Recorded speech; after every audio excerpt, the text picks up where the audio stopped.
Today is a glorious day, and this is because Raj is going to start painting on our boat. Little job here I'd completely forgotten about, and it's quite important. Rats in the boatyard. Bleh! We are going to talk about it in this episode.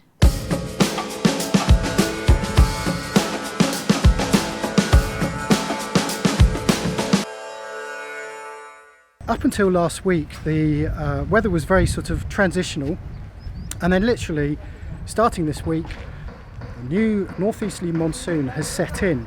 Now this means that we get a lot more rain. There's three of us here fighting over the workers because on top of the monsoon weather, because they don't turn up when it rains, of course there's lockdown as well, and some of the kampungs are still locked down. So we're actually only got Raj in at the moment. So Alistair, Roy and I have literally been sharing him 1 hour on, 1 hour off. They've very kindly allowed me to grab this window, this beautiful sunshine. I'm making a big deal out of the sunshine because it's been pissing with rain. And of course when it pisses with rain we can't do any painting. So that's why I've grabbed Raj just before lunch. We gave the hull another wash, quick soaking down with acetone, and just been mixing up the primer, ready to put on. Roy, do you want to tell us about the Chigoku? Yeah, well I don't really know much about it, but I put it on nearly 3 years ago and it's been perfect. I hauled out here 2 months ago and there was maybe a dozen barnacles or something on it, so it's very, very good. So we've decided to use it again and also throw a bit of ivermectin into it just to give it a little bit of a help along.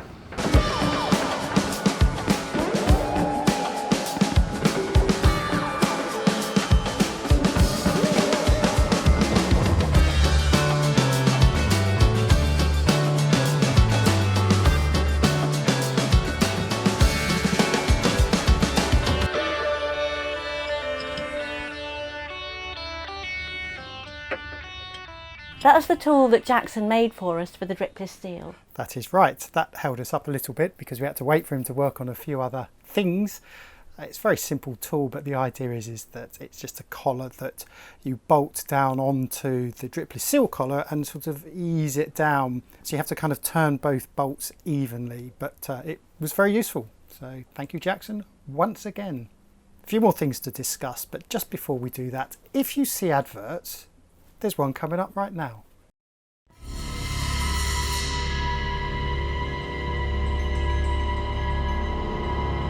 We briefly touched on rats in an earlier episode and lots of people came back and said, oh, tell us more about rats. So we thought we would do that right now.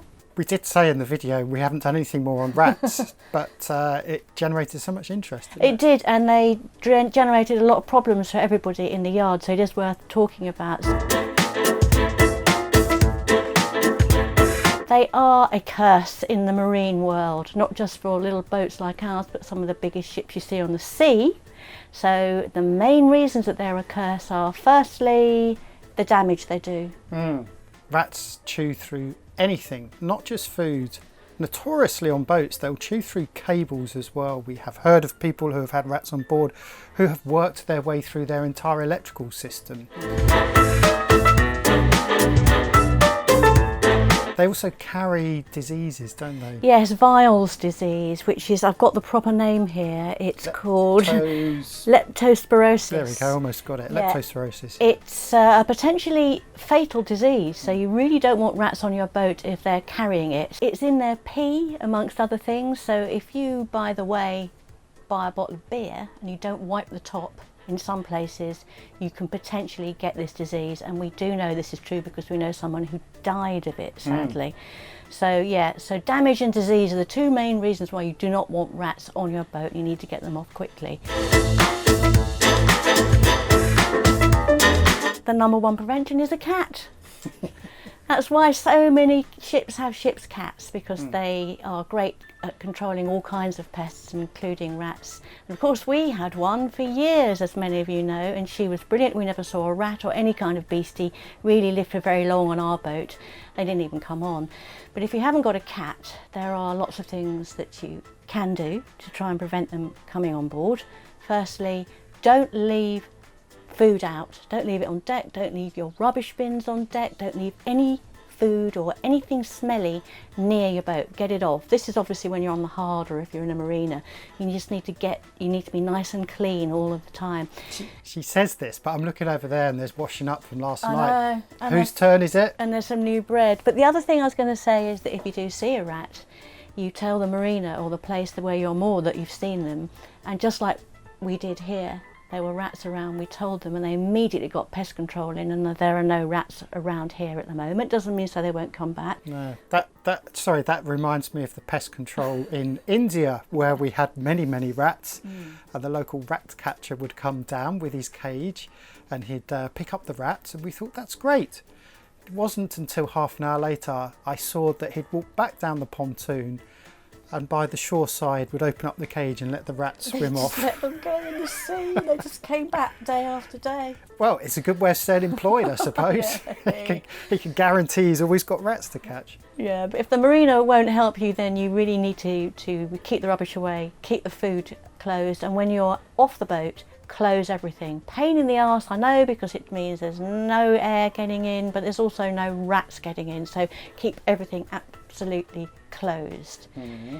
The other thing is that people use those discs that they put on their mooring lines. Yes, or their berthing line. In fact, I think only recently someone told me that they had seen the boat next to them with these discs on their mooring lines, and the rats run along, climb up them and jump over. So it's a bit debatable as to whether they work or not. I guess it's better than nothing. Yeah, we've never tried them, but if you have and you think they're great, then put it in the comments. People would be very interested to know. And if you've got any ways that you try to stop getting rats on board, just add them in.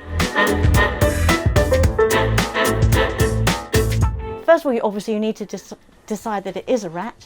There are telltale signs. They don't stop pooing. Everywhere they go. Shit everywhere. Yeah. So if you've suddenly got little pellets all over the place, it's rats. You'll hear them munching. Certainly at night you'll hear scruffling and munching noises. And obviously evidence if there's any food that's been nibbled. Can I just tell you a really gross anecdote? Oh, God. Last year I got a tooth extracted. Yeah. And I left it on my desk. No. Because I wasn't sure what I was going to do with it. I was thinking maybe I was going to get, I don't know, an implant or something, and thought perhaps they might need it. Yeah. But I left it on the desk. That night I heard a rat munching. You didn't tell me this. I know. Oh my God. The next morning there's all this tissue paper all over the chart table and my tooth has gone missing. That's revolting. Yeah, so anyway, so rats nasty. Yeah, very nasty. Some people do use poison, don't they? Yeah, you can use poison. We don't think it's a good idea. Why don't we think it's a good idea? Well, I've poisoned rats in the past actually, and it's not a pretty sight because it's kind of like rots them from the inside out. It's a very slow process and they die slowly, and of course, as you know, most animals, when they feel they're going to die, they'll crawl off in a dark, quiet place somewhere, and if it's a rat on a boat crawling off to die, you can guarantee it will crawl somewhere that you can't get to, and then will slowly decompose and get infested with maggots in a place which you can't get to. Yeah, and if you don't know you've got the rat in the first place, you've got no idea you've got a dying dead rat somewhere until you start smelling it.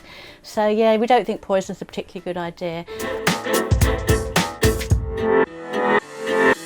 We think our solution worked pretty well, and it's probably the solution we'll use again. Well, it was the cage that you saw in the previous episode was the when I held up the rat. Those cages are really good. Yeah. They're very good. And in fact, we bought 2 or 3 of them, didn't we? Yeah. We dotted them around the on place. the deck and then one below. You need to put something in it. We were told bananas work, and they really do work. Bits of banana, the rats love them, and as soon as they're in the cage, bang, they're in. They can't get out. Banana, bits of old tomato, kind of fruit they just really love. We understand these are fruit rats, is that right? Those particular they ones, are fruit rats, yeah. tropical fruit rats, so they did like their fruit. We've heard all sorts of little, I don't know, peanut butter and all sorts of things. I mean, you could put electricity cable in there, go for it.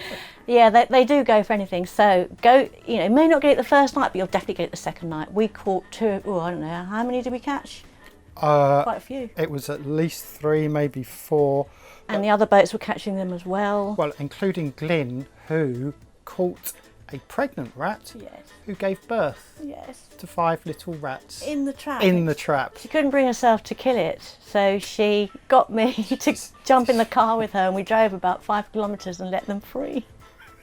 Someone else's problem to deal with. And if you know you've had them, you've got to just clean everything as well. I had to clean the boat, I mean really clean, in, behind, underneath, disinfectant, because if there is any kind of disease, you just got to get rid of it.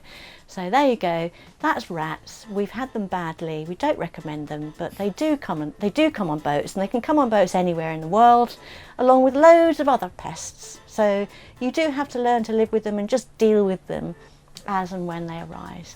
Bit like cockroaches. Yeah, my favourite. Don't get Liz onto the subject of cockroaches. Anyway, for all those people who asked about rats and were disappointed that we didn't cover it off, we hope that this little comprehensive rundown on how to deal with rats on boats was useful. On our engine we have an auxiliary oil filter, so it stands off from the engine, it actually sits on top of the engine, and we opted to do this so that we can make changes to that engine filter, oil filter, quite quickly. The problem is though, it has a longer run on the oil hoses, and over time they have been rubbing and wearing, so I figured probably best to swap them now, get them changed for some new ones before they decide to burst somewhere out at sea. So I've now got to take off the hoses. Fortunately what we've done is we have access to the front of the engine, so that gives me slightly better access to the ends of the hoses. It's a little bit fiddly, but let's see how we get on.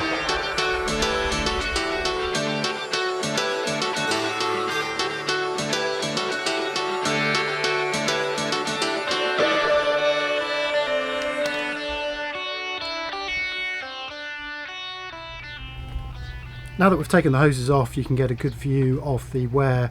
This one is one of the hoses, and you can see it's worn right down to the metal.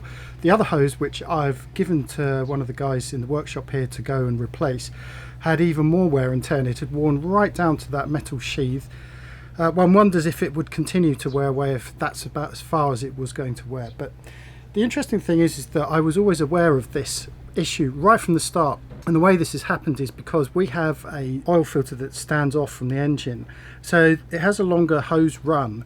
That hose run has to run past the vertical struts that go into the engine wheel that hold up the cockpit, and there's cutaways on that to allow the engine to fit, and in those cutaways on that vertical stainless pipe, obviously you get sharp edges. Now when I installed the engine, I made sure that I wrapped these pipes in cloth and then zip tied them to that vertical strut, so it reduced the amount of movement, but there's still a bit of wear and tear. I think the solution is probably going to be to to cover the pipe with amalgamating tape, just to give it a bit more reinforcement.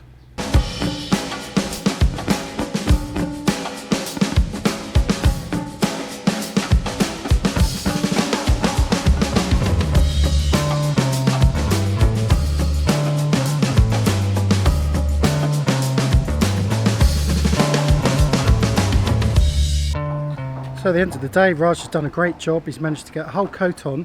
Interestingly, he's still got 1/3 of a tin left. We've got 3 tins of this bloody undercoat. I think we're going to be putting another coat on tomorrow. So this coat is actually, it's a primer undercoat and a barrier coat as well, which is what we need. If you remember previously in our refit, we used Jotomastic 87 as a barrier coat. So this pretty much does the same thing, and because we ground back a lot of that original Jotomastic came off when we were sanding the hull, it's just as well that we're using this barrier coat. And interestingly, it's there's a few patches here, and I don't know if they'll come up in the camera, I'll do a close-up of them, but there were a few patches where they ground right back to the original West system. Now this was the micro balloon and the 710, I think it is, the filler, which is designed for underwater, and where they ground back to reveal some of these patches, the barrier coat has adhered to it in a different way, and we think, I was talking to Roy about this, and he was suggesting that perhaps because it's the micro balloons, its absorptivity, is that a word? Absorbedness? Whatever, you know what I mean. It's got a different property to the rest of the hull. So the upshot of all this means that we'll be putting another coat on tomorrow. What are you doing? Dinghy cover. difficult.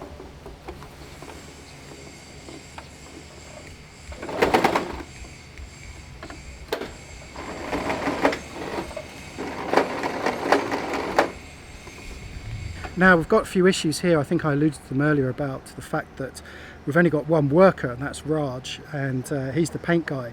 Roy has quite a bit of paint work to do on his boat, and he's desperate to get hold of Raj, but he's been told by Tommy, who organises the workers, that they need at least 2 workers to work on his boat. So Roy's at a bit of a loose end. Because of lockdown and quarantine, none of the other guys can come in, so it's a bit of a desperate situation. And the upshot of all that is it means that I will probably do the next coat myself, and we'll also do the anti-fouling ourselves as well, just to free up some of the workers. But anyway, at least we have the barrier coat on. 1 coat off the barrier coat, and the forecast for the next week is going to be intermittent rain, so we've just basically got to pick our windows before we put the next coat on.